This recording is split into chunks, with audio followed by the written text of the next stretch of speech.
In my research, it's plain to me that there is an intensive effort going on today to categorize, stereotype, and basically identify each member of society. And they're starting with the very youngest, our school kids, with these screening for so-called mental health. Just answer this question. Have you ever felt sad? Well, I venture to say everyone's going to say yes. Well, you can take that. They use that then to formulate a diagnosis of latent depression or perhaps even active depression, which means you need to take a pill.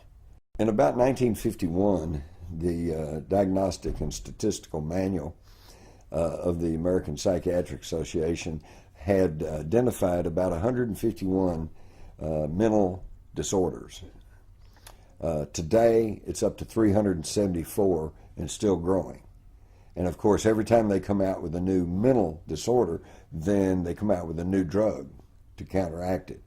This use of chemicals to alter or try to alter human behavior has just, in my opinion, gotten out of hand.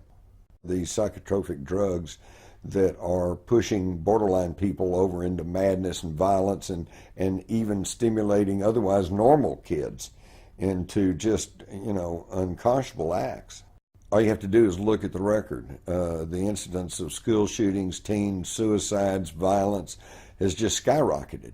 This wholesale drugging of an entire generation of children, we're setting ourselves up for a great fall, because these are the people who will be determining the path of our society and of our country in the future.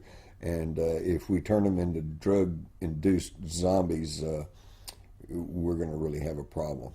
If that's the world you want, where everybody goes around drugged up, as in Aldous Huxley's Brave New World, and that they march along to the same drummer as in George Orwell's 1984. If that's what you really want, then, I'm all for democracy, but I just really don't think that's what we want. We must develop a public dialogue about these psychotropic drugs and their uses and their abuses. We have just simply got to return to some normalcy and some sanity instead of putting a whole generation of Americans on drugs.